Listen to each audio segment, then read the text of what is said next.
Good evening, ladies and gentlemen, and welcome to yet another episode of the DJ Dale Show, coming to you from the Wade residence yet again. These guys keep opening the door, so I just walk in. Really, it's as simple as that. But no, welcome, I'm back again at the house of the Love Doctor, Matty Wade. He is now known as the Love Doctor since feedback from the last episode that he's there. So I said, hey, I have him for a limited amount of time. Might as well use him as much as I can. So he's back again. So, hey, man, how you doing? Am I really called the Love Doctor, or you just make that up? You'll never know. I don't know how comfortable I am with that nickname. Yeah, but people valued your opinion. That's and nice to know. That's a nice thing to always have on the show, which is a very valued opinion. And so I thought, why not use that very knowledgeable, very intelligent, very sophisticated, nuanced, very, very sought after opinion to discuss fuckboys. Yeah, it's a topic. Yeah, I mean, let's just put it to use, right? And so that's exactly what we're going to be discussing today. We're going to be discussing the fuckery of fuckboys, and why do they exist? Where do they come from? Who let them out of their hole and their cage and unleash them on the world? And all manner. How do we get rid of them, bro? How do we get rid of them? What's the cure? There is no cure. It's a purge. It's the strain, bro. So basically, that's what we're going to be talking about. And so just to remind everyone who listens to the show, this show is designed and catered for people who are trying to get out of the endless hookup cycle, who are trying to avoid, continually getting involved with the subject matter of today's episode. And so this is going to be a little bit one part commentary, one part survival guide. Sort of like trying to get you all Bear Grylls up to survive. How-to manual. Yeah, exactly, of how to avoid fuckboys. So there's no better way to start than to pass it over to Matty to give us the definition of a fuckboy. Well, it's actually a really contested issue. Like, when you told me the title, I went online and I started trying to, I didn't want to, last podcast, it was just very based on my opinion. This time I wanted to bring some facts to the table. Right. So you told me the title, I went online and tried to look it up, and ended up being more confused than than I got there with. Because I had an idea what a fuckboy was. Yeah. And the internet has several ideas. So let's start with yours. What's your idea? So my understanding is a fuckboy is a guy or girl, I'm saying. Yeah, they're female fuckboys, man. No, that doesn't even conceptually make sense. What's a female fuckboy? Yeah. A female fuckboy is something you find in the Philippines or Thailand, guy. Like, what are you talking about? Female fuckboy. Anyway, all right, fine. I don't want to ruin your thunder. Go. Well, from my research, it seems like that fuckboy is like, it's a mentality, right? It's a way. Well, okay. Let me start with my definition. Right. My definition is a guy or girl who doesn't respect their impact on those around them. Doesn't understand that people are people too, and uses and abuses in some cases for their own benefit, for their own gain, with no regard to other people's emotional well-beings or emotional states. And I would also expand that to say that fuckboyism impacts all aspects of life, right? It's a person who doesn't take responsibility for the shit that they do. So they end up just doing whatever the fuck they want. Hence the name. Yeah. And at the expense of everyone and everything else. At the expense of everyone and everything else. Exactly. Right. Okay. So what does the internet have to say? Well, I actually found a couple of good pulls. I'll start with my favorite. This is from a user called Nate Dog Pedansky.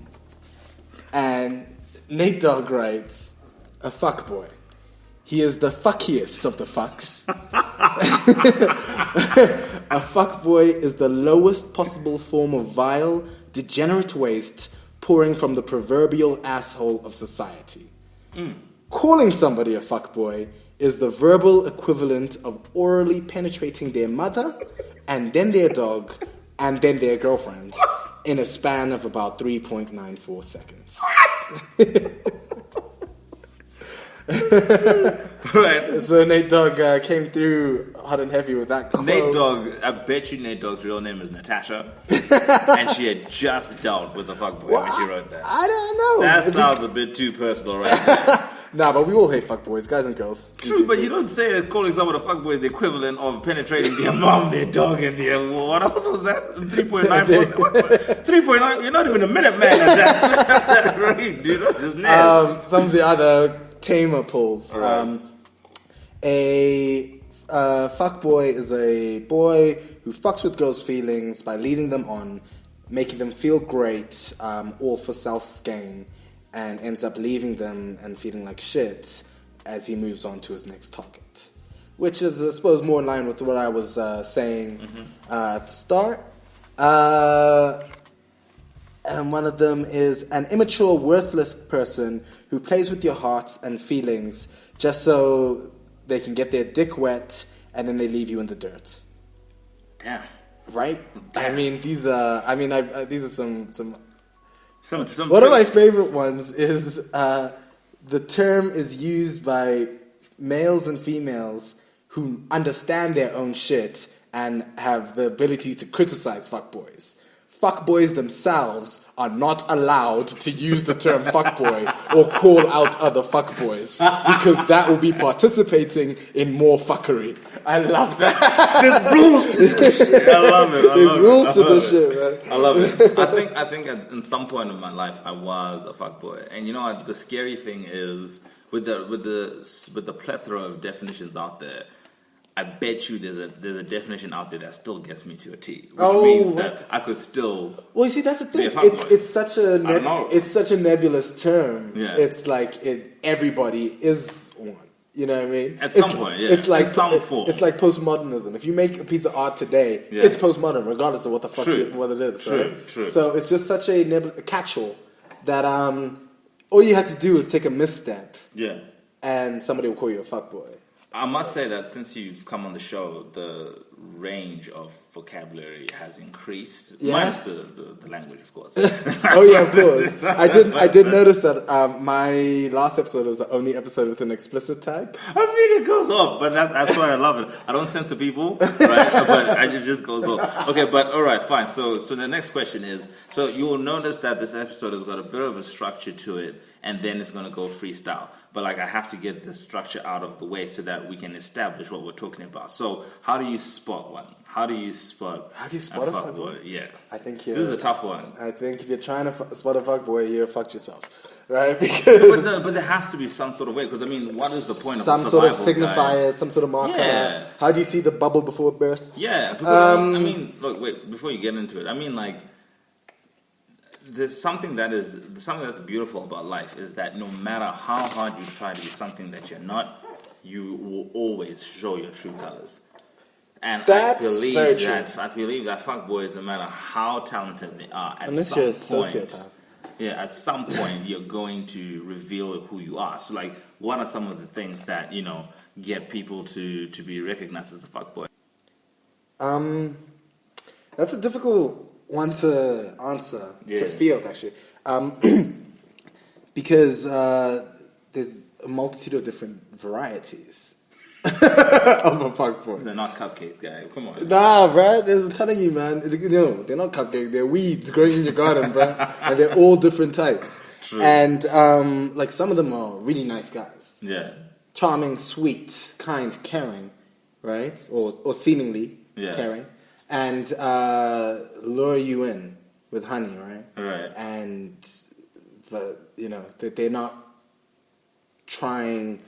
They're not in there with the same intentions you are. So are you advocating that everyone should be wary of nice people who are very nice and charming and, I'm like, why? I'm like, courteous why and- you so kind, huh? What's in it for you, bro? Hell, you smiling at me? Why are you saying please and thank you? Look, guys. The thing is, right? I'm a very cynical person, but I do preach an open heart, right? And you have to have an open heart, otherwise you're never going to find anyone. You know what I mean? You have to be open to experience. Right. But there are guys out there who prey on that. Yeah. And there are guys out there who, even if they don't know it themselves, exhibit the same behaviors of fuckboys. And they'll come into your life, they'll put their fingerprints everywhere on all of your shit. And then they'll leave, and then you just, you get dirty fucking house now. That was a terrible metaphor. Looks like you described a crime scene, which I guess it is. It is, man. Yeah, it is. How do you spot one? Yeah, my sister says any guy who dresses in trousers that show their ankles with no socks on is a fuckboy. Wait. You say now we can't cuff our trousers? That's right. These fuckboys are taking everything from me, bro.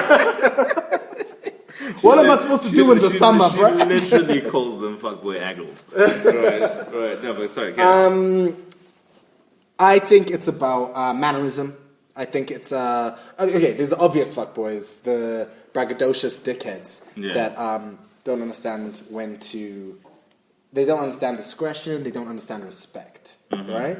Disrespectful youths are essentially the tadpoles of fuckboyism, right? But you're meant to grow up out of that. You're meant to become an adult. And what's happening is people aren't. No. And we're staying stuck in childish ways and treating people like childish things instead of, what's that phrase? It's time to put my childish things away because I'm a man now or something like that. I don't know. When I was a child, I thought like a child, but when I became a man, I put away childish things. Oof. That's from Corinthians. That's from the Bible. Is it from the Bible? Yes. God damn it. You always sneaks in there somehow. Somehow you always What a lad. What a lad. Okay, look, it seems like it's hard. But it's hard to spot one, but then... Do you have any idea of like what would the signifiers be? Yeah, I think there's some certain things. Like, for example, I would say people who have massive inconsistencies in their statements. So liars. Liars, but like very bad liars. Like someone who says like, I really like girls who, hold out and don't do things, and then next thing they're doing, they're trying to pull you in for a smooch and a grab of the butt. It's like, huh? Oh, how does that? Well, how okay. are you doing that? What's that sort of thing? What I would actually define. Yeah. Actually, now that you just said that, because I was thinking about that's like terrible game, right? Right. That's just, and I was saying maybe it's like anybody with game, like anybody who's playing like throwing game and shit. Oh, now you've just made life complicated, guy. Because you have to have game, no matter. Listen. I know. To have game. But there's difference between like being honest and upfront and liking somebody, or throwing them some game and getting them on side. I guess I think like if the game is clear that there's only one winner and the winner is you, right? Oh, that's it. Then you know you're dealing with the fuckboy. Like whatever they're offering, it always seems like there's more in it for them, right, than you. Well, you know what? That's true. If it's not a 50-50 relationship. If somebody's getting more out of it, well, I mean, that's just a bad relationship as it is. Yeah. But if you're dealing with a guy or girl, and it's like, it's always, you'll come through my house, and they're like, yo, but why don't we just go get something to eat or something like that? Yeah. They're like, fuck that. You know what I mean? Yeah, put some toast in the toaster and put that out, and then you need it was like, nah, we'll just order some pizza or some shit. You know what I mean? Like, okay, all right. But they're saying that, I've been to some dope ass pizza dates and I haven't been. There was no fuckery involved. Pizza's just delicious. Pizza is delicious. But now I'm gonna throw you a curveball question, something that you're not prepared for, and this is something I think is very important for us to touch on, which is, at what point do we throw out personal responsibility in the definition of a fuckboy? So we have established that a fuckboy is a person who uses people for the sake of their own personal gain, right? But what happens to the personal responsibility of a person knowing that they're getting into a bad situation and still going in there? The classic girl who gets told, listen, that guy's bad for you. No, or the guy comes up front and says, listen,